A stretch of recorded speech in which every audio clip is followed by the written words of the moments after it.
notre ciel est devenu laiteux, voilé. La haute technologie qui s'est développée sur les moteurs d'avion fait que ces moteurs n'émettent que peu de pollution. Alors ces traînées sont-elles de la condensation? Dans la majorité des cas, la réponse est non. Pour qu'un avion produise une traînée de condensation, il faut que 3 conditions soient réunies. Il faut que l'avion soit à une altitude avoisinant les 8000 mètres. Il faut un taux d'humidité de l'air aux alentours de 70%. Et il faut une température inférieure à moins de 40 degrés. Ces traînées sont des résidus de produits chimiques hautement toxiques répandus volontairement au-dessus de nos têtes à des fins de géo-ingénierie. Il existe plusieurs buts à tout cela.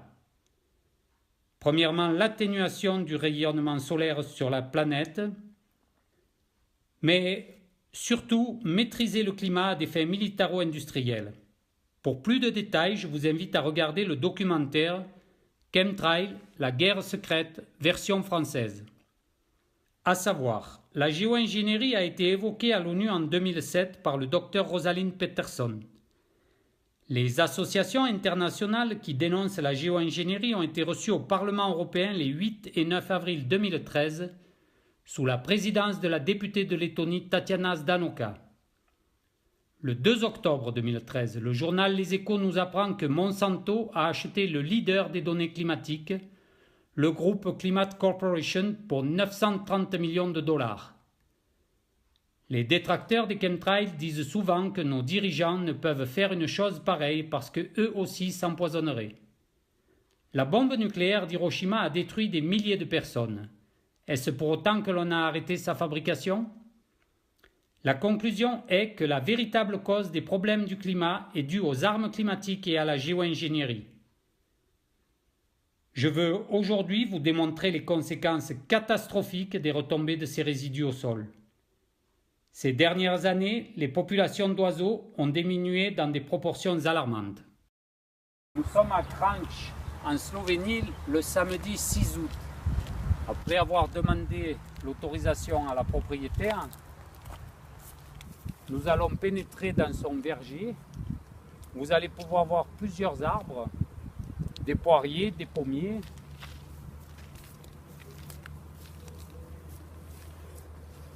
Des pêchers, un noisetier, un feuillu. Ce que je veux vous montrer, ce sont toutes ces taches orangées qui ressemblent à un lichen qui se sont agrippées à tous les troncs et qui vont petit à petit étouffer tous les arbres. Si on peut regarder, ici on va avoir un noisetier. Après les noisetiers, on va faire un plan un peu plus rapproché. Alors eux, c'est les feuilles qui sont touchées.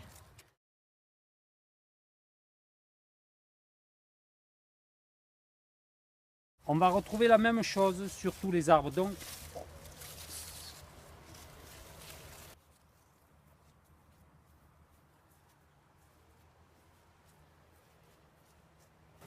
celui-ci est un peu plus âgé.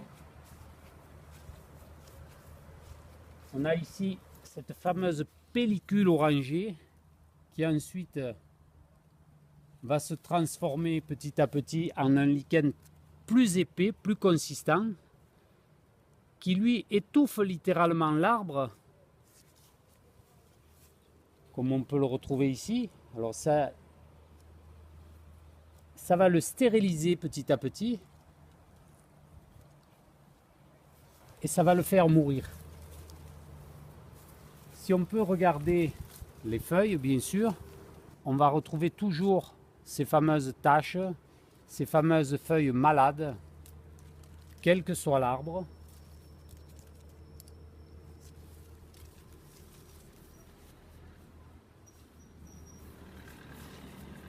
On aura la même chose sur les fruits rouges, avec des feuilles qui vont se retourner, des feuilles toutes tarabiscoté. On va vraiment voir ici que le pommier est touché partout.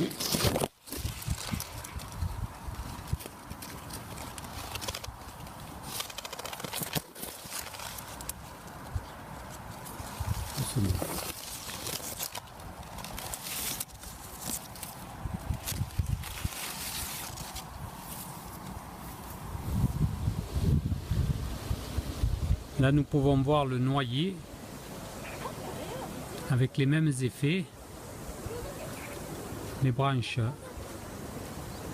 et les feuilles qui sont toutes tachetées.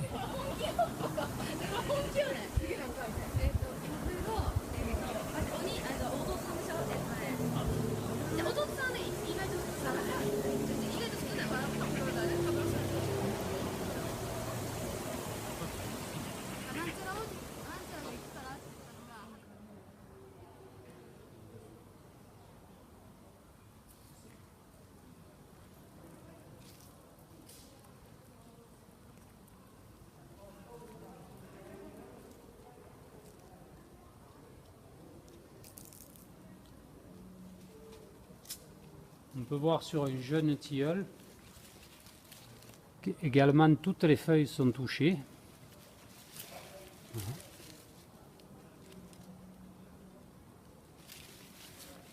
Si on regarde sur le fruit,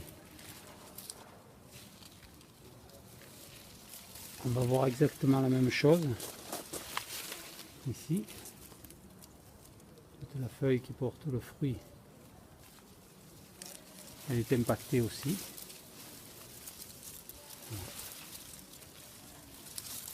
Et c'est vraiment très visible. On est pourtant sur un arbre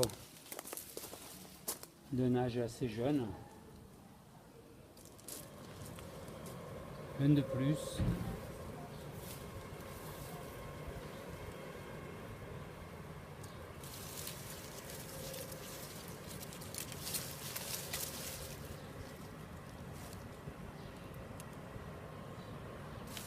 Pas besoin de paroles pour voir le désastre.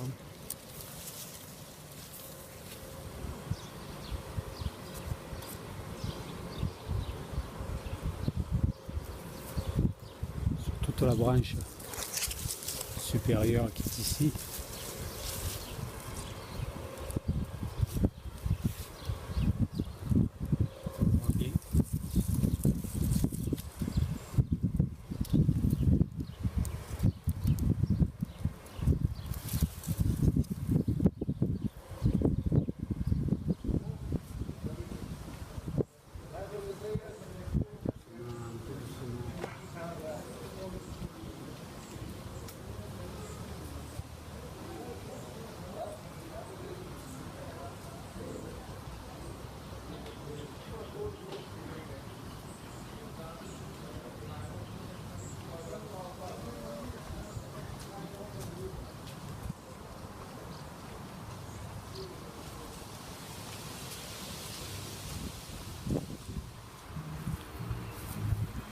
Tu peux filmer le tronc, là d'où tu es.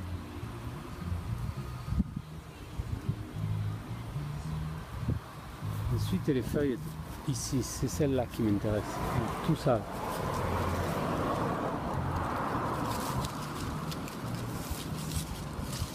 Celles-ci. Sont toutes touchées, toutes les feuilles de ce noyer. Et c'est un jeune noyer. Donc tous les jeunes arbres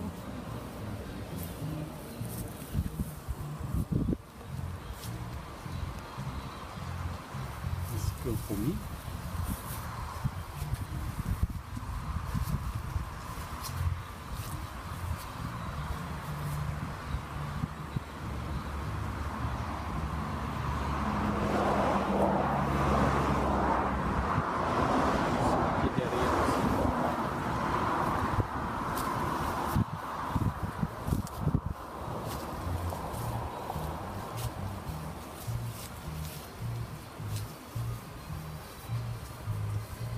Sur le prunier aussi, on voit bien. Tout le prunier.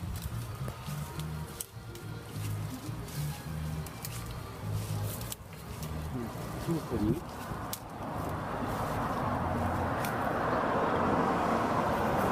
Mais bon, alors je casse volontairement une branche. Voilà, les branches, elles meurent toutes, tout meurt. Parce que ça étouffe les branches. Et après, c'est plus que du bois sec. Elles meurent les unes après les autres.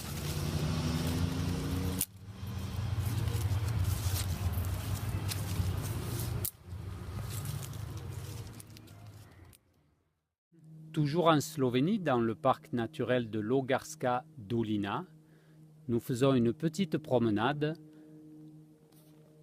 pour regarder les différentes variétés d'arbres et d'arbustes.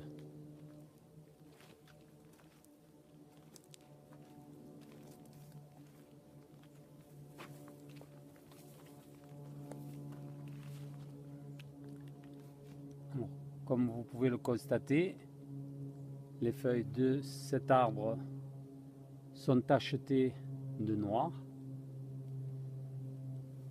Quelques feuilles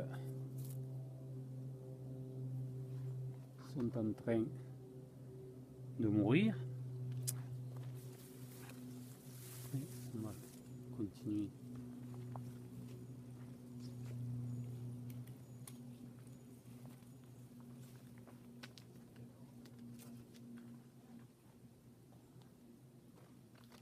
On va voir ce petit arbuste.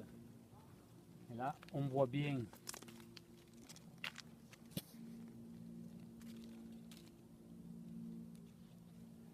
que les feuilles sont touchées aussi.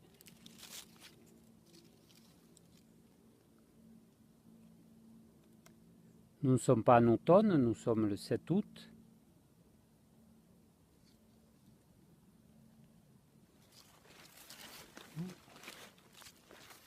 On change de variété.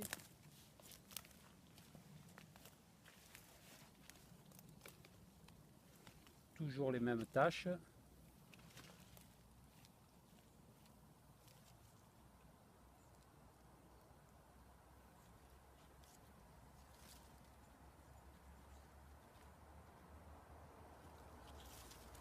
Si on regarde au sol,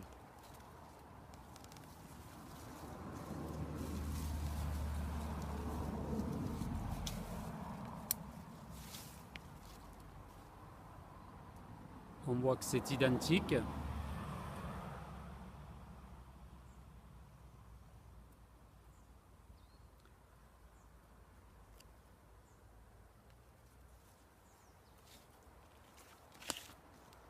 Voilà. En continuant,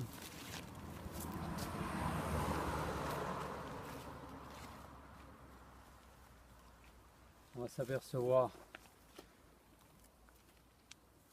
que pour cette plante, c'est la même chose.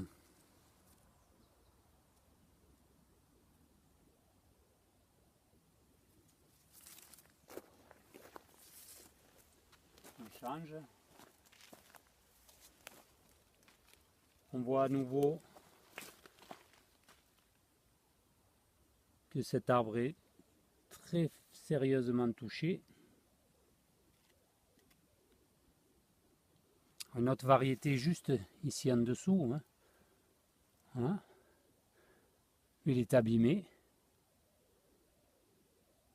Alors j'aimerais quand même faire un petit clin d'œil à tous les marcheurs, à tous les sportifs, à tous les écolos. Il faudrait quand même un peu regarder autour de vous ce qui se passe vraiment dans la nature, quoi.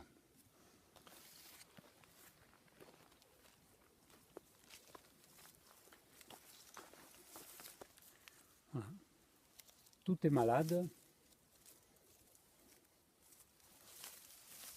Tout est en train de mourir.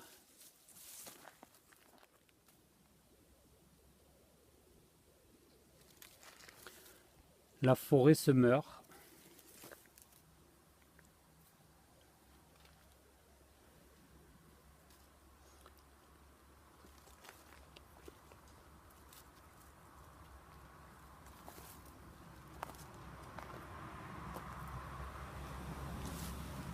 on voit bien ce qui se passe aussi. Ici, celui-ci est tacheté aussi. Plus ici, voilà. Sur ces feuilles. Hein.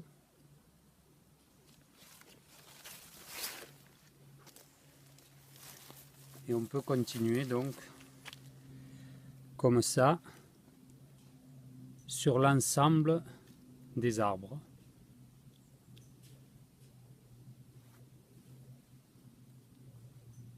C'est toute la forêt slovène, toute la forêt française,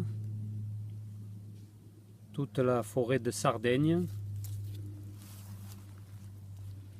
qui est en train de s'éteindre.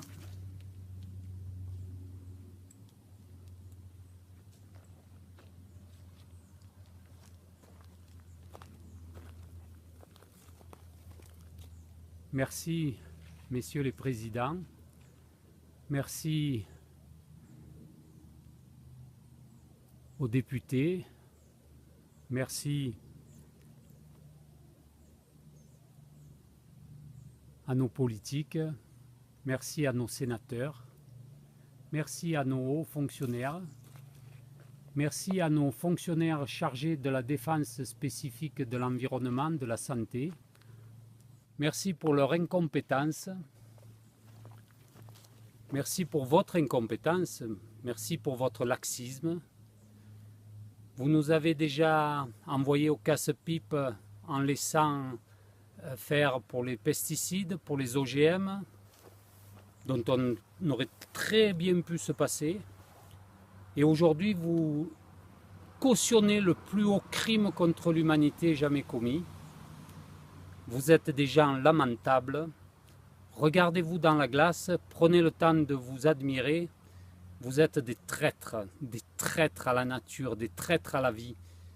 Mais vous allez, vous aussi, en subir les graves conséquences. Parce que tout ceci, ça ne va malheureusement pas durer. Parce que si vous pensez être plus fort qu'un chêne, si vous pensez être plus fort que le roseau, si vous pensez être plus fort que le noyer, vous vous trompez. Les arbres sont impactés, mais nous allons disparaître à une vitesse grand V. Et à cette allure-là, ce n'est pas dans 50 ans que la planète sera morte, mais c'est dans 5 ans. À vous de vous réveiller ou alors de continuer à trahir votre chair, à trahir, je ne sais pas comment on peut vous qualifier. Franchement, ça me déçoit fortement.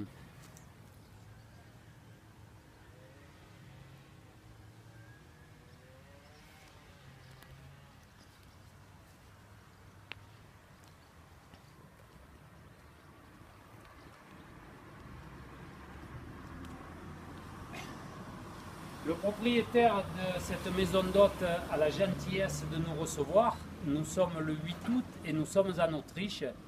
Et il s'est aperçu que son jardin était touché et que toutes les feuilles de son jardin étaient abîmées aussi. Et donc il va nous expliquer et nous conduire un petit peu. Mais bon, comme je ne parle pas du tout autrichien, c'est un peu difficile. Wir haben in den letzten Jahren festgestellt, dass bei uns die Sträucher, Bäume, Gemüse irgendwie von irgendwelcher Krankheit befallen sind. Und das kann ich dokumentieren. Das fängt da bei einem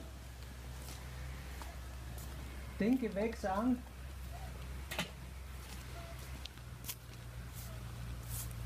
Das sind die folgendes.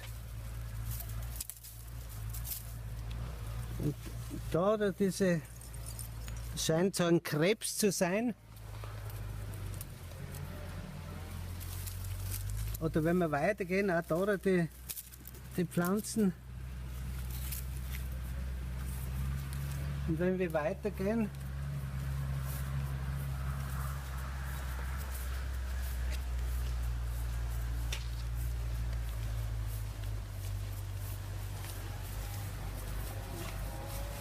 On voit bien Das aussi können, sur le rosier. das können wir schon bei den Rosen da feststellen.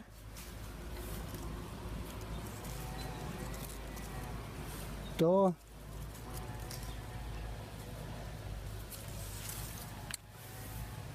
Dann beim Gemüse, da.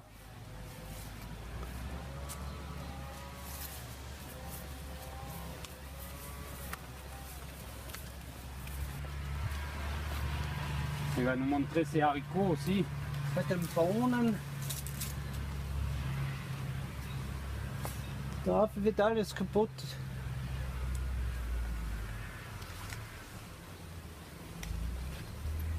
Après, si tu veux bien faire un plan un peu plus gros derrière le monsieur, là, sur les haricots, avance un petit peu. Da, ja, das.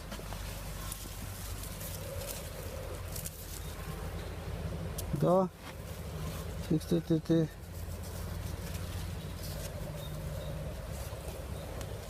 Flecken. Oder bei den Äpfelbäumen.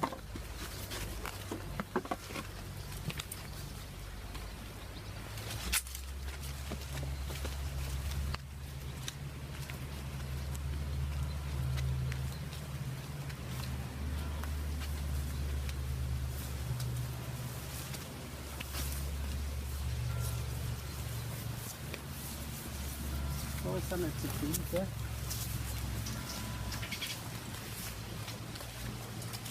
Da bei den Brombeeren.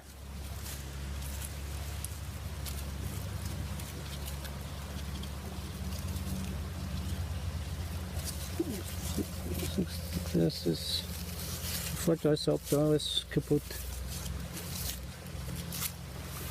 Il nous explique bien que tout meurt.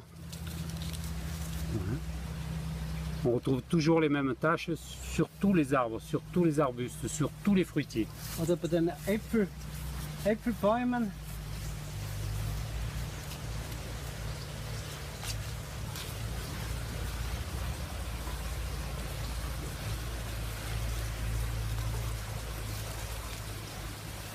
Also fast überall. Was nicht widerstandsfähig ist, ist kaputt. Oder wird kaputt.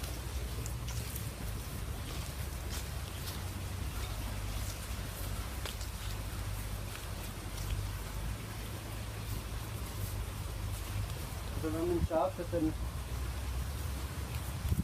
Rosen, ja.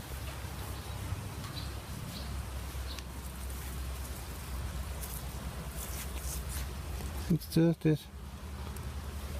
Da.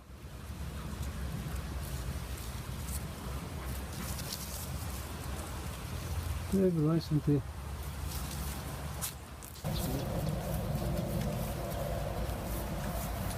Wenn man schaut,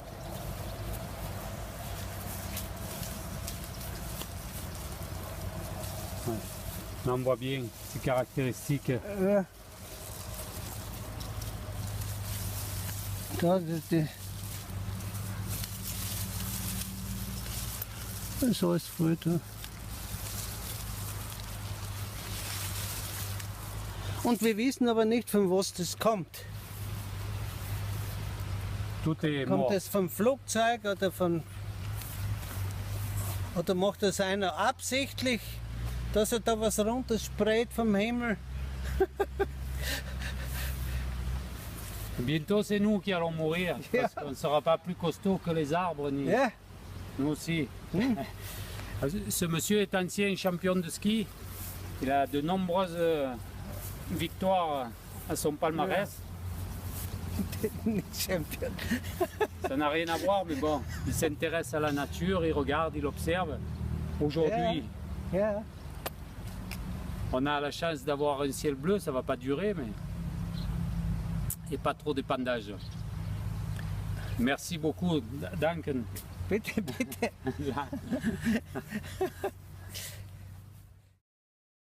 Nous sommes à Barcelonnette devant le monument aux morts et nous sommes aujourd'hui le 26 septembre. Les longues heures que j'ai consacrées à l'observation des arbres me permettent de penser que le lichen que nous allons prélever, qui est un lichen orangé, n'est pas du tout naturel. C'est pour cela que j'ai fait appel à un huissier de justice pour valider les prélèvements que nous allons transmettre au laboratoire Analytica.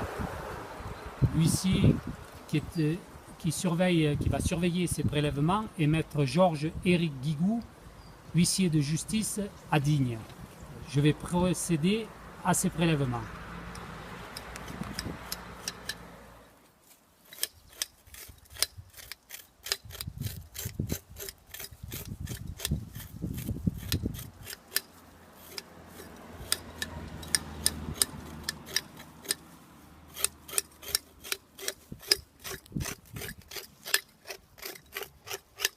Alors, de toute façon, on ne va pas tout filmer parce que ça serait un peu trop long.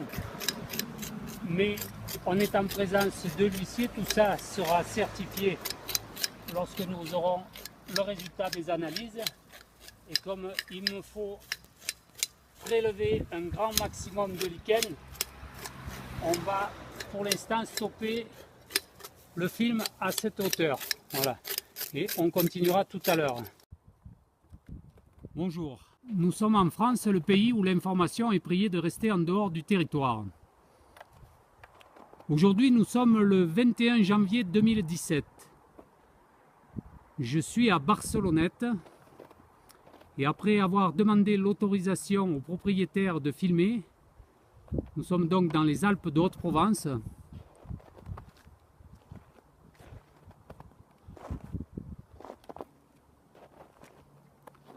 Alors, contrairement aux croyances, l'air de la montagne est largement pollué. Alors, tout ce que je veux vous expliquer, c'est ceci. Ici, nous sommes devant un pommier et je vous fais voir à nouveau ces lichens orangés dont on a maintenant les résultats d'analyse puisque j'avais fait des prélèvements à Barcelonnette donc début octobre.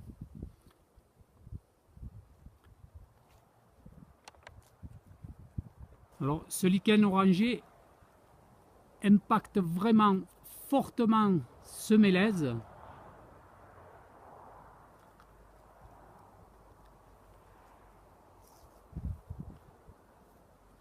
Ainsi que celui qui est à côté.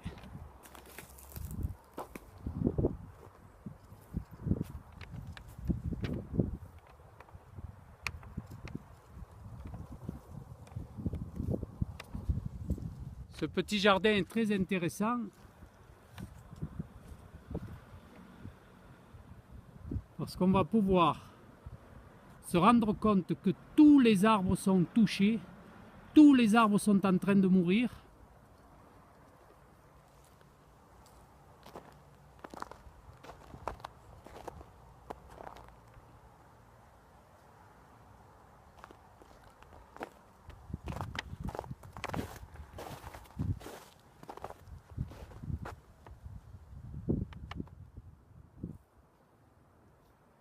Donc les mélèzes que nous avons filmés tout à l'heure ont 35 ans d'âge.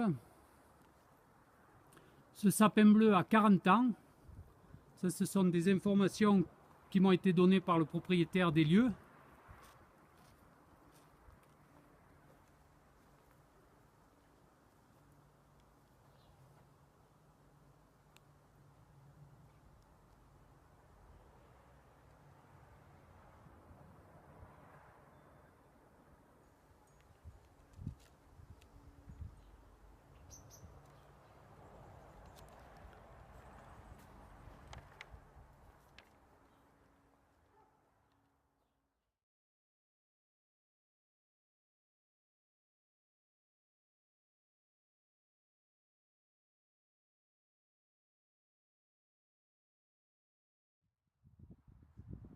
Alors on va s'apercevoir que tous les arbres de haies sont touchés aussi.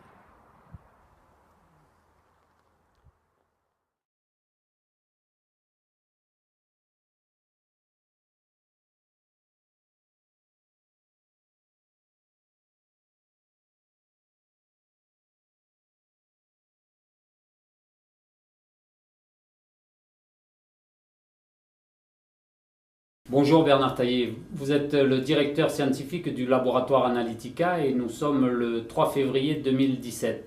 C'est exact.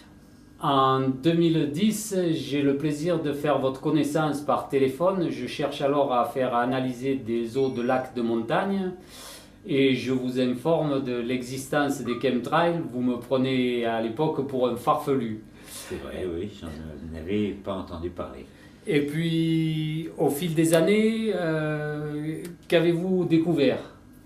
D'abord, vous m'avez fait découvrir l'existence de ce phénomène surprenant et sa réalité, puisque dans la période que vous mentionnez, depuis 2010-2012, j'ai reçu des filaments que j'ai analysés des 4 coins de la France. Et donc, c'est pas seulement vous aviez vu ces filaments, mais beaucoup d'autres gens. Et en me renseignant un petit peu sur Internet, parce que je ne sors pas beaucoup de mon laboratoire, j'ai vu que c'était non seulement un phénomène occurrent en France, mais partout dans le monde en fait. Et donc l'intérêt que je voyais à mettre les moyens analytiques dont je dispose au service de ce questionnement m'est apparu et il persiste, il continue. Il continue avec d'autant plus de force que je suis le seul laboratoire à m'être intéressé à cette question-là, alors qu'il y a d'autres laboratoires plus officiels que le mien qui pourraient, et je devrais dire qui devraient s'y intéresser. Eh bien, voilà, je suis pour l'instant le seul laboratoire de chimie à disposer des moyens d'analyse par couplage, chromatographie, spectrométrie de masse d'une part pour la chimie organique et ICP-MS pour la chimie inorganique. Voilà, le seul laboratoire qui s'intéresse à ces filaments que des dizaines de milliers de personnes observent, mais parmi ces personnes-là, aucun responsable de l'aviation civile. Pourtant, ce filament tombe du ciel, hein, donc on est en droit de penser que c'est lié aux aéronefs. Eh bien non.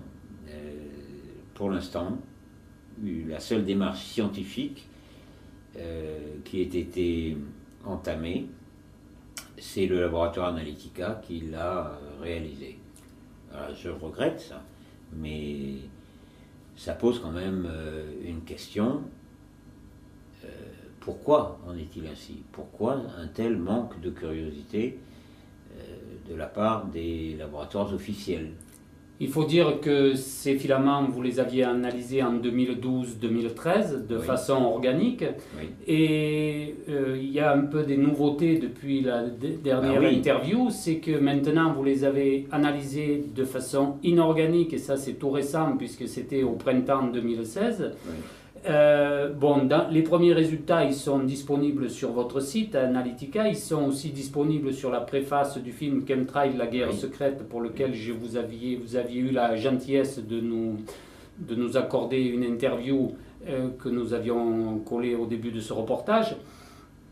Mais ce qui nous importe aujourd'hui, c'est de connaître un peu tous les scoops. Et donc, depuis, il y a eu beaucoup de choses, et et notamment les analyses que vous avez faites de façon inorganique par rapport à ces filaments, toujours. Et donc, est-ce que vous pouvez nous en donner un peu les résultats, les conclusions? Qu'est-ce qui s'est passé? Tout à fait. Alors donc, j'ai réalisé des analyses de filaments que je n'avais pas faites jusqu'à présent. Je m'étais intéressé à la partie chimie organique. Et là, je me suis intéressé à la partie chimie inorganique, élémentaire. Et pour constater que les filaments contiennent les 3 éléments qui sont associés à ce qui est maintenant connu sous le nom de chemtrails, les traînées chimiques. Alors, moi, je n'ai pas à former d'opinion sur la manière dont ces filaments sont engendrés et mais seulement le constat de leur composition. Moi, tout ce que je peux faire, c'est constater leur composition, la composition qu'ils ont lorsqu'on les ramasse sur le sol. Et je constate la présence d'aluminium, barium et strontium dans ces filaments. Plus quelques autres métaux aussi, notamment le plomb. Plus quelques autres métaux, le plomb en particulier. Alors tous ces éléments-là,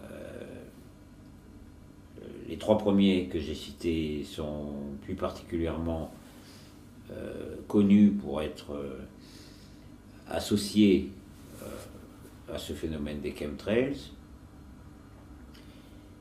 qui a surtout été étudié aux États-Unis jusqu'à présent. En France, à ma connaissance, je suis le seul laboratoire à m'être intéressé à ces questions-là. Ou en tout cas avoir publié ces résultats. Alors pour la petite histoire, je peux vous dire que j'ai transmis une partie des échantillons sur lesquels j'ai travaillé à un laboratoire du CNRS, Centre National de la Recherche Scientifique, qui a accusé réception de ces échantillons, de ces quelques 50 mg d'échantillons que j'ai pu leur passer, et qui ont fait un travail, mais qui n'ont pas communiqué sur les résultats qu'ils ont obtenus. Donc je n'ai aucune information sur ce qui est sorti de ce laboratoire officiel. Donc, voilà. Tout ce que je sais, c'est ce que j'ai pu... ce sont les résultats que j'ai pu obtenir par moi-même. Donc aluminium, barium, strontium, du plomb, tous ces éléments-là figurent dans l'atmosphère au titre de polluants.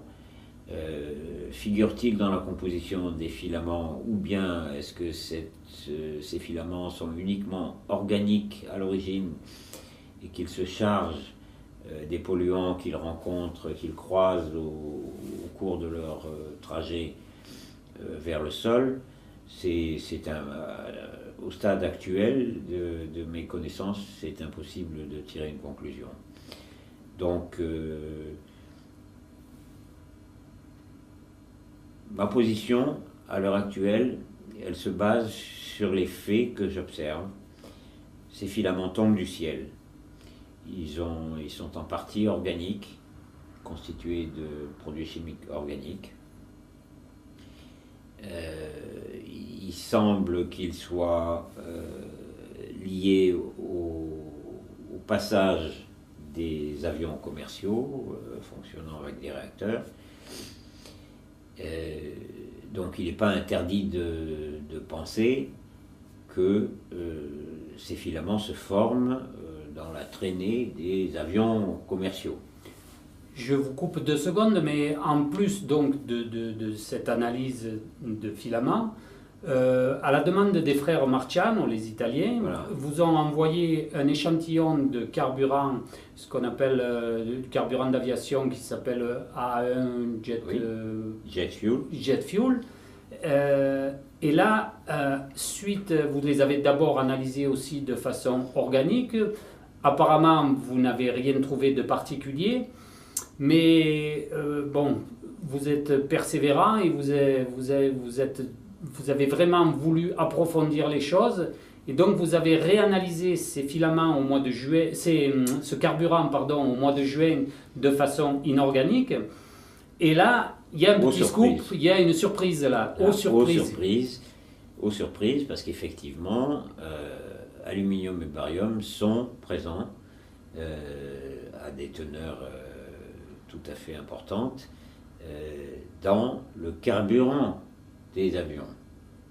Donc l'hypothèse que je formulais avant, que ces filaments résultent du fonctionnement des moteurs utilisant ce carburant, ça prend de l'épaisseur là, parce que le carburant contient aluminium, barium, strontium, les filaments contiennent aluminium, barium, strontium, plus la partie chimie organique. Là, on approche de ce qu'on peut considérer comme étant l'origine de ces filaments. Donc l'origine pour moi de ces filaments, ce sont les réacteurs d'aviation. Et ce qui se trouve dans le carburant de ces réacteurs, dont on retrouve les traceurs, en quelque sorte,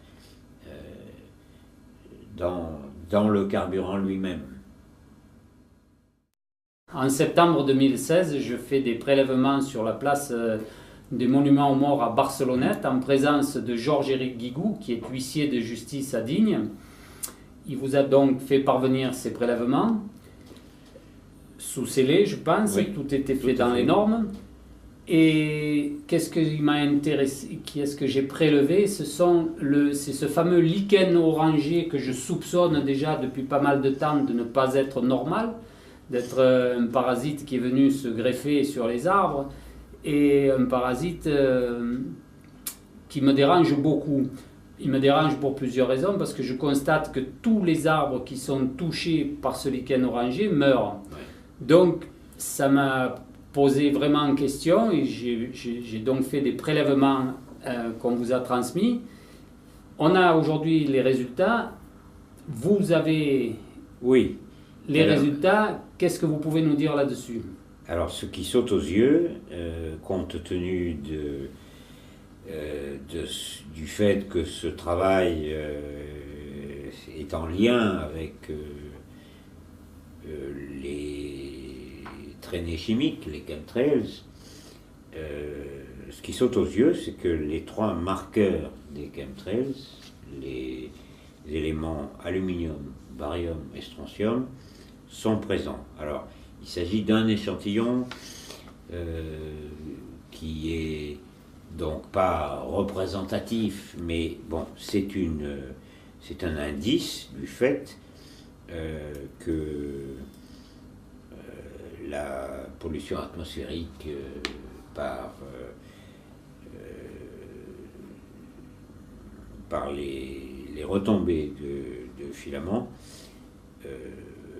est éventuellement la source de ces trois éléments. Il faudrait disposer d'un plus grand nombre d'échantillons, d'avoir fait des analyses sur un plus grand nombre d'échantillons pour savoir si ces chiffres sont représentatifs. C'est une mesure. Malheureusement, les laboratoires officiels ne s'intéressent pas à ces questions, pas encore, mais il faudra quand même un jour que l'ONF s'intéresse à ce lichen orange qui a pour effet de provoquer la mort des arbres. Les écorces d'arbres en elles-mêmes, l'arbre est un peu une éponge. Tout à fait. Et l'arbre absorbe, mais là, on se trouve en surface de l'arbre. Donc, l'arbre, justement, c'est quelque chose, d'après moi, qui a tendance à empêcher l'arbre de s'oxygéner, oui, ou du moins de faire en sorte que l'arbre ne s'oxygène plus, ou s'oxygène de manière médiocre, ou respire des polluants. Et en l'occurrence, bon, vous avez noté, je pense, je crois, une dizaine de métaux lourds ou 8 métaux lourds. Oui, oui, quasiment tous les métaux lourds sont présents. Ça veut dire qu'ils sont dans l'atmosphère. Ça, c'est un fait connu. Mais je partage votre avis quant au fait que ce lichen qui s'accumule autour de l'arbre et qui conduit à la mort de l'arbre empêche les échanges normaux entre l'arbre et l'atmosphère. Et comme les polluants s'accumulent dans ce lichen et que l'arbre se trouve entouré de cette barrière de lichen qui réceptionne tous les polluants, l'arbre finit par étouffer, quoi. C'est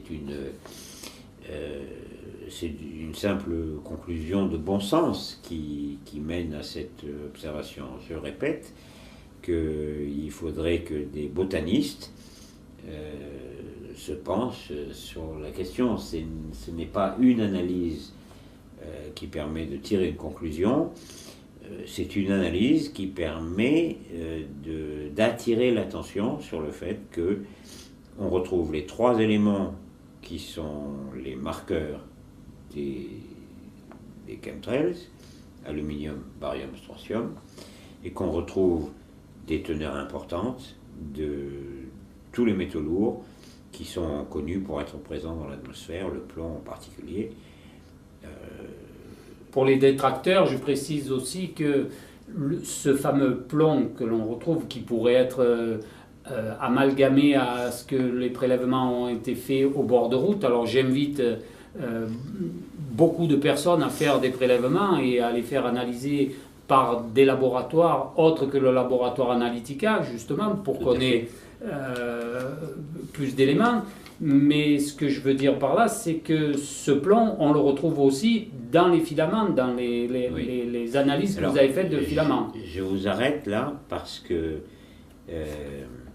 la multiplication des laboratoires, je ne prêche pas pour ma paroisse, pour la paroisse d'Analytica, mais il vaut mieux multiplier les échantillons et les confier à un même laboratoire, de telle sorte qu'il n'y ait pas de variation dans les méthodes mise en œuvre, et qu'on dispose donc d'un grand nombre de rapports sur des échantillons différents, mais tous réalisés par le même laboratoire de préférence. Donc voilà. Bref, on n'apporte aucune réponse ici, définitive, mais on met en évidence une forte teneur en aluminium, une teneur importante en barium et une teneur du même ordre en strontium.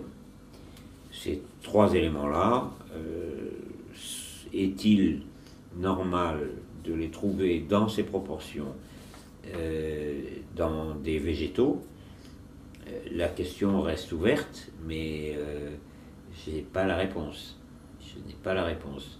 Ça me paraît relever d'un échantillonnage plus large et de la confrontation de connaissances chimiques que je possède en partie et botaniques qui manquent. Voilà, donc...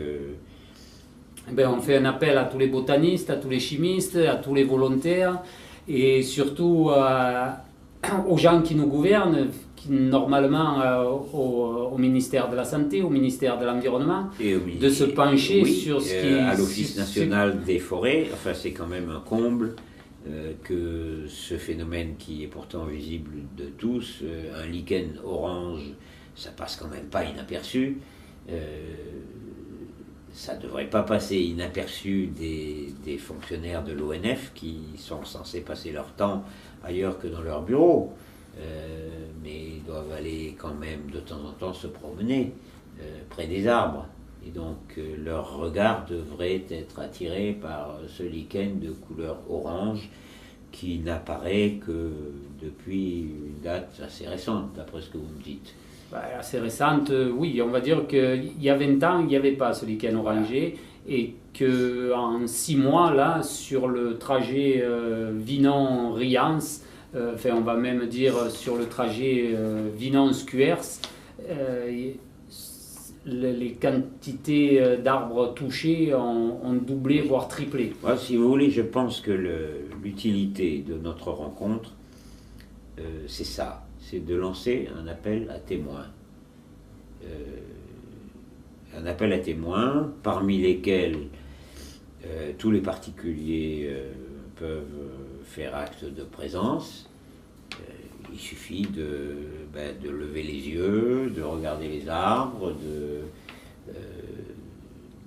et de réaliser que le développement de ce lichen orange a d'une part un effet néfaste sur les arbres, sur la végétation, les arbres meurent, et qu'il n'est pas du tout déraisonnable d'imaginer qu'il soit le résultat d'une pollution atmosphérique qui va croissant et qui semble même s'amplifier en ce qui concerne les chemtrails.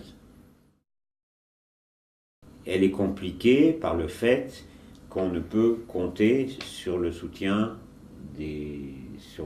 officiel. On ne peut pas compter sur le soutien officiel. Il y a des intérêts industriels qui sont en jeu dans les questions de pollution industrielle, dans les questions de génie climatique. Toutes ces questions-là ont des enjeux financiers considérables et dans lesquels les gouvernements sont impliqués. Donc la réponse ne peut venir que de chercheurs ou de curieux qui prennent sur leur temps et sur leur argent pour réunir des preuves qui, sans ces efforts personnels, ne seront pas réunies par les laboratoires officiels. Je n'y crois personnellement plus. Je n'y crois plus. Cette affaire des chemtrails en est une preuve, et tout ce qui tombe du ciel, ça tombe sur la terre et ça tombe sur les arbres. Dans les prés, les vaches brousses, comme vous l'aviez dit lors d'un précédent reportage. Et la chaîne alimentaire est impactée. Voilà. Je voudrais faire une petite aparté de fin. Pour la petite histoire, je rappelle que vous avez baigné depuis votre enfance dans la défense de l'environnement, parce que votre père était le commandant Philippe Taillé.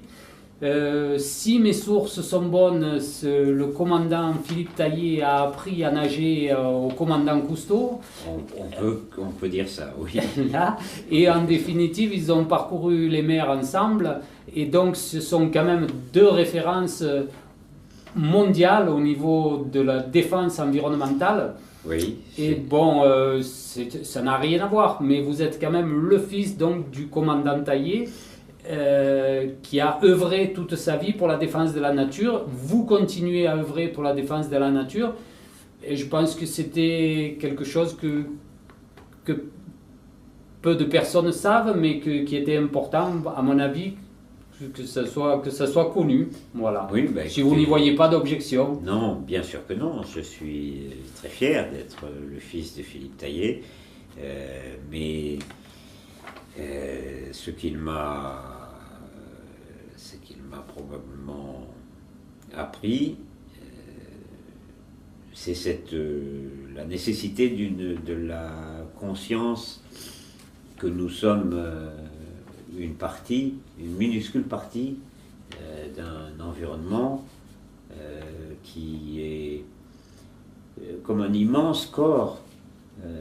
Nous sommes de minuscules fourmis dans un univers, et que l'homme dispose aujourd'hui de moyens qui lui permettent de bouleverser des équilibres qui régissent en fait sa propre survie, sa propre existence. Voilà, donc la pollution chimique, c'est le domaine dans lequel j'ai acquis des compétences. La chimie a vécu 75 ans de gloire, et on commence à mesurer les effets moins glorieux du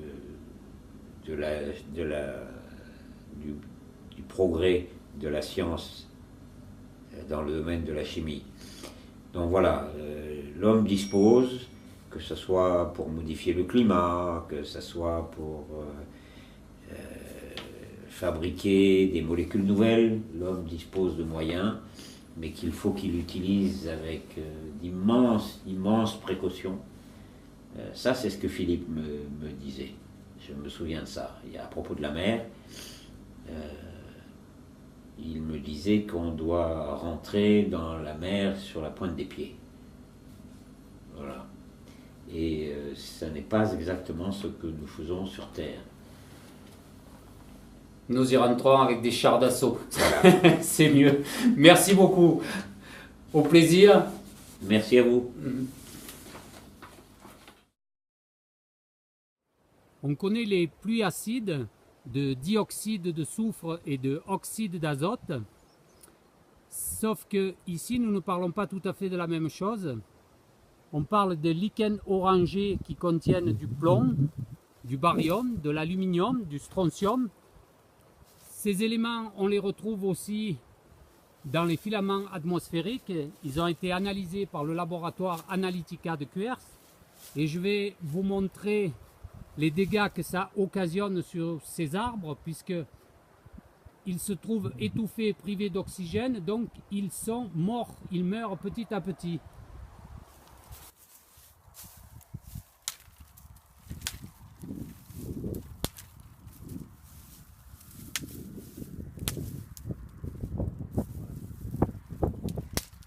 Les branches cassent comme du verre. Et on voit bien que l'arbre est mort et condamné.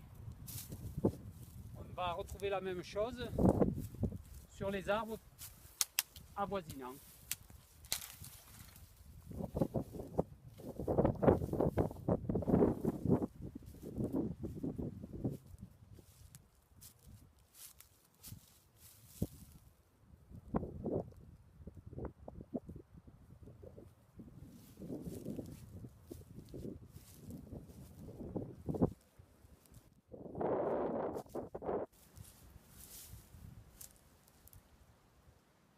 Nous sommes toujours entre Vinon et Riance.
Je rencontre aujourd'hui un passionné de la montagne, un homme de terrain qui habite dans les Alpes de Haute-Provence. Il s'agit de Élie Garcin.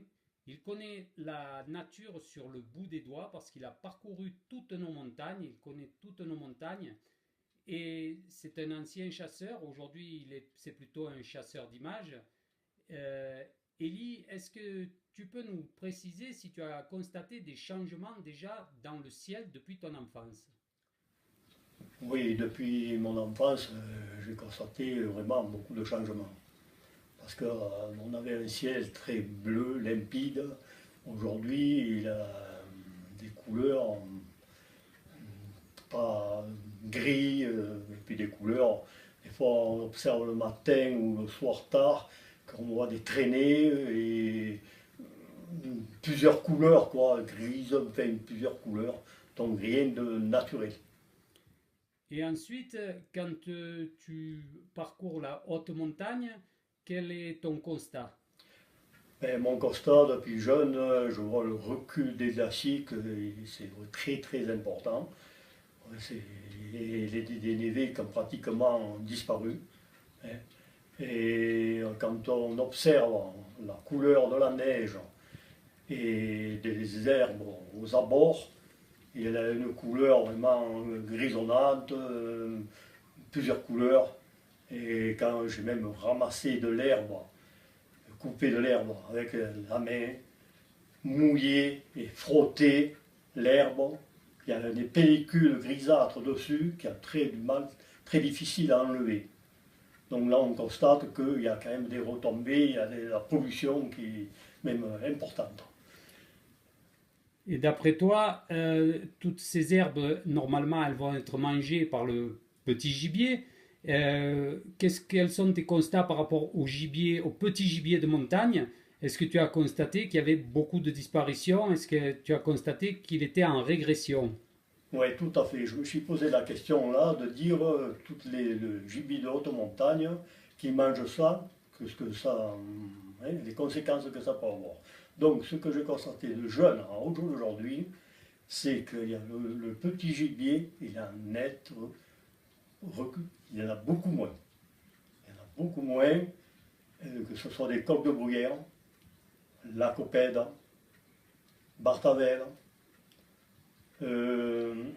lièvres variables, il y en a pratiquement très peu. C'est là qu'on s'aperçoit qu'il y a un problème parce que quand on prend des endroits, on peut dire que c'est les pressions de chasse, et quand on prend dans le parc du Mercantour ou dans le parc des Écrins, que ce n'est pas chassé et qu'il n'y a pas plus de gibier, là on commence à se poser des questions. Beaucoup de petits oiseaux aussi ont disparu et pourtant ce sont des oiseaux qui ne sont pas chassés. Est-ce que tu en as aussi fait le constat? Tout à fait. Dans nos villages, on avait des vols de moineaux très importants, il y en avait de partout. Hein.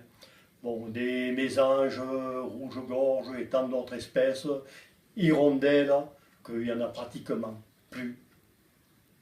Là, ça devient grave.